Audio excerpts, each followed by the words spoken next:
हम सबके घरों में कुछ ना कुछ छोटा बड़ा वेस्ट सामान ज़रूर होता है, लेकिन अगर हम क्रिएटिव होकर सोचना शुरू कर दें ना तो कोई भी चीज़ आपको वेस्ट नहीं लगेगी और आप अपनी स्किल के ज़रिए उस चीज़ को अपने यूज़ के मुताबिक इस्तेमाल कर ही लेंगे। आज मैं आपके साथ 6 रीयूज़ आइडियाज़ शेयर करूंगी जो कि मेरे बहुत ज़्यादा काम आए और उम्मीद है कि आपके लिए भी बहुत ज़्यादा यूज़फुल साबित होंगे। तो चलें जल्दी से वीडियो को स्टार्ट करते हैं। अस्सलाम वालेकुम friends, welcome back to my channel tips and tricks with Hina. I hope कि आप सब खैरियत से होंगे। देखें, चूड़ियाँ तो हर औरत के पास होती ही हैं, लेकिन अलग अलग तरह की।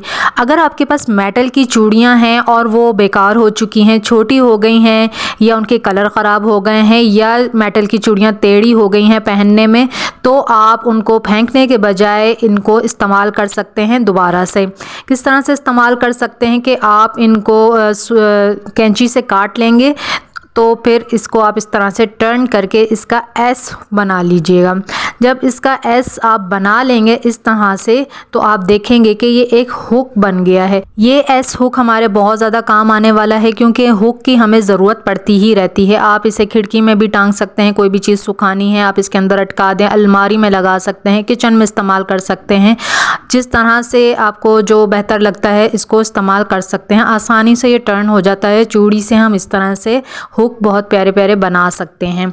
तो आपको एक आइडिया दे रही हूँ कि मैंने कैबिनेट में लगा दिया और अब इसके अंदर मैं कप टांग दूँ या सीज़र टांग दूँ, जो भी एक आइडिया दे रही हूँ आपको। आप चाबियाँ भी टांग सकते हैं, जहाँ भी आपने जो चीज़ अटकानी है लटकानी है तो वहाँ पर आप इस एस हुक का इस्तेमाल कर सकते हैं। अपनी मेटल की चूड़ियों को इस तरह से रीयूज़ करके ज़रूर देखिए। चलें अब नेक्स्ट आइडिया देख लेते हैं। नेक्स्ट आइडिया तवे को लेकर है। रोटियां बनाने के बाद हमारी रूटीन होती है कि हम तवे को चूल्हे के पीछे खड़ा कर देते हैं या चूल्हे के नीचे रख देते हैं या फिर आप किचन में कहीं भी स्लैब के ऊपर इस तरह से खड़ा कर देती होंगी। स्पेशली रात में ये होता है कि लाइट बंद होने के फ़ौरन बाद कॉकरोचेज़ और छिपकलियाँ किचन में आ जाती हैं और बर्तनों और तवे के ऊपर फिरती हैं।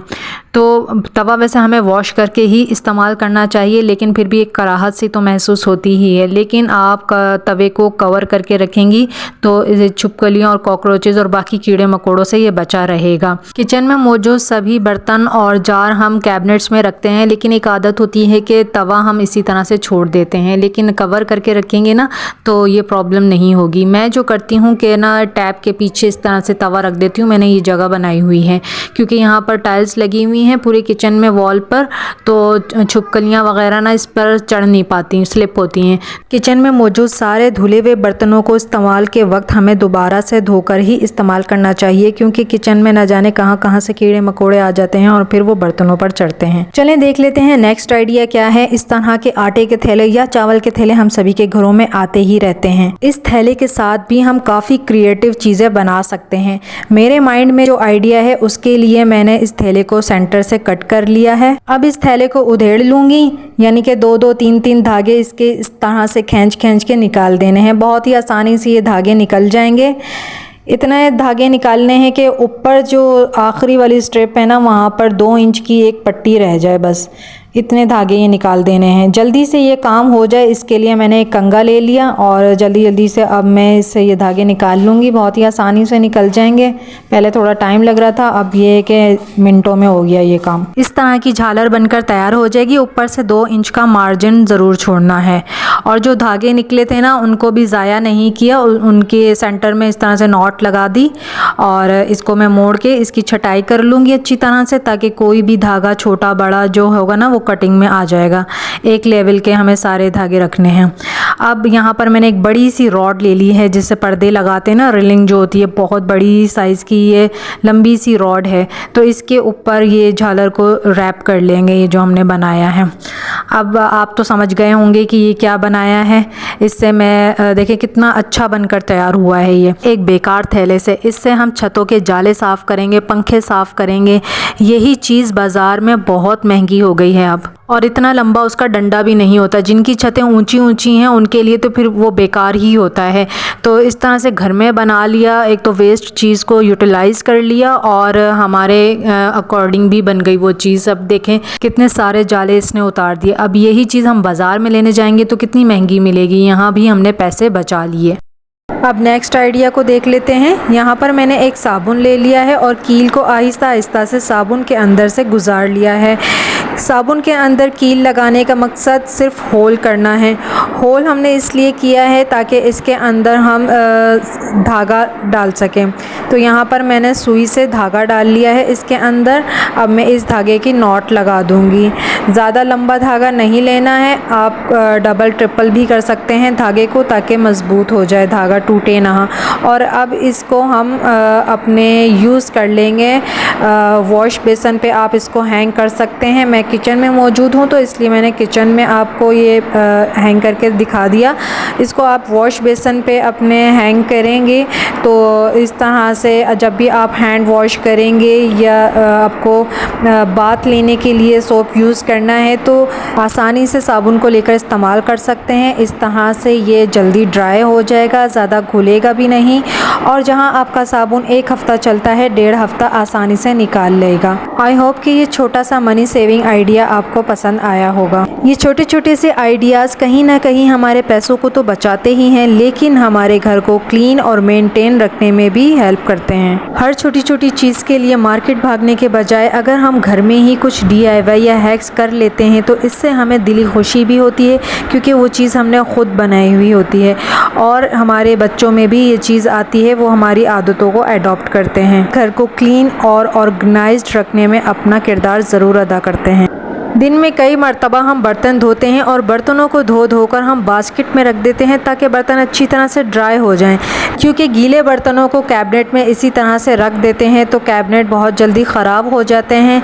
कैबिनेट्स में नमी रहने की वजह से कॉकरोचेस और दूसरे इंसेक्ट्स पैदा हो जाते हैं और बर्तनों में भी एक अजीब सी महक आने लगती है। या फिर बर्तनों को धोकर हम स्लैब पर छोड़ देते हैं ताकि वो ड्राई हो जाएं, लेकिन इस तरह से बर्तन पूरी तरह ड्राई नहीं हो पाते। पहले मैं ये किया करती थी कि टॉवल बिछा के डायरेक्ट बर्तनों को इसके ऊपर रख देती थी। इससे पानी तो सॉक कर लेता था टॉवल, लेकिन बर्तनों में नमी इसी तरह से रहती थी। क्योंकि बड़ी बास्केट नहीं है मेरे पास तो मैंने ये किया कि मेरे पास फ्रिज की 1-2 एक्स्ट्रा रैक्स मैंने निकाल के रखी हुई थी, ऐसे ही पड़ी हुई थी काफ़ी दिन से, तो उनको मैंने यूज़ कर लिया किचन में। अब मैं टॉवल तो उसी तरह से बिछाती हूँ, लेकिन इसके ऊपर ये रैक रख देती हूँ। ये रैक बॉटल्स रखने का था फ्रिज में, ठंडी पानी की बॉटल्स तो मैं फ्रिज में नहीं रखती हूँ, तो इसीलिए मैंने इस रैक को निकाल लिया था। इसको मैं यूज़ कर लेती हूँ बर्तनों को रखने के लिए, जैसे बास्केट के तौर पे इसको मैं यूज़ कर लेती हूँ। टॉवल बिछाती हूँ, उसके ऊपर ये रैक रख लेती हूँ, तो इस तरह से बर्तनों के अंदर हवा लगती रहती है और वो बहुत जल्दी और अच्छी तरह से ड्राई हो जाते हैं। पुराने टॉवल को हम अपने किचन में भी यूज़ कर सकते हैं क्योंकि इसकी एब्जॉर्प्शन बहुत अच्छी होती है, इसीलिए इसको मैं यूज़ करती हूँ बर्तनों के नीचे रखने के लिए। इससे मेरा किचन का टॉप काउंटर भी क्लीन रहता है और बर्तन भी जल्दी से ड्राई हो जाते हैं, इसीलिए मैं टॉवल को किचन में यूज़ कर रही हूँ। इसे मैं धूप में डाल दूँगी तो ये ड्राई हो जाएगा। इसी तरह से ये एक और फ्रिज की शेल्फ़ है, इसको भी मैंने फ्रिज से निकाल के बाहर रखा हुआ है। एक तो सेम वही आइडिया है क्योंकि इसके ऊपर ज़्यादा स्पेस है, इसके ऊपर भी हम बर्तनों को रख सकते हैं। और एक और आइडिया आपके साथ शेयर कर रही हूँ। यहाँ 2 बड़े साइज़ के हैंगर्स ले लिए हैं और शेल्फ़ की दोनों साइड पर इन हैंगर्स को लगा देंगे। बड़े साइज़ के हैंगर्स हैं इसीलिए आसानी से ये रैक के अंदर चले गए हैं। हैंगर्स मूव ना करें उसके लिए चारों तरफ थ्रेड से बांध देंगे तो हैंगर्स मूव नहीं करेंगे, अच्छी तरह से फिक्स हो जाएंगे रैक के ऊपर। अब ये एक बहुत ही ज़बरदस्त सा हैंगिंग रैक बन गया है। इसको हम डिफरेंट तरह से यूज़ कर सकते हैं अपने घर के अंदर। इसको हम किचन में भी यूज़ कर सकते हैं, इसके ऊपर जार्स लगा सकते हैं, इसको हम अपनी विंडो में भी हैंग कर सकते हैं। आप इसके ऊपर कोई भी पॉट रख दें, प्लांट्स रख दें, इस छोटे छोटे इसके ऊपर कोई डेकोरेशन आइटम रख देंगे इसके ऊपर, तो ये बहुत ही खूबसूरत लगेगा। जस्ट आपको एक आइडिया दे रही हूँ कि इसको हम अगर हैंग कर लेते हैं तो ये बहुत ही प्यारा लगेगा। इसके ऊपर काफ़ी ज़्यादा स्पेस है, इसीलिए इसके ऊपर बुक्स भी रखी जा सकती हैं, जो दीनी किताबें होती हैं आप वो भी इसके ऊपर रख सकते हैं। मैं भी सोचती हूँ कि मैं इसको कहाँ हैंग करूँ। ये थे कुछ रीयूज़ आइडियाज़ जो कि मैंने आपके साथ शेयर किए। आई होप कि आपको पसंद आए होंगे। अगर पसंद आए हैं तो वीडियो को लाइक ज़रूर कीजिएगा और अगर चैनल पर नए हैं तो चैनल को सब्सक्राइब कर लें, बेल आइकन को ज़रूर प्रेस कीजिएगा ताकि मेरी आने वाली वीडियो का नोटिफिकेशन आप तक पहुंच सके और आप मेरी वीडियो से इसी तरह से फ़ायदा उठा सकें। कमेंट के ज़रिए आप अपनी राय का भी इजहार कर सकते हैं। फिर मिलूँगी नेक्स्ट वीडियो में न्यू टिप्स एंड ट्रिक्स के साथ। Thanks for watching, take good care of yourself. अल्लाह हाफिज़।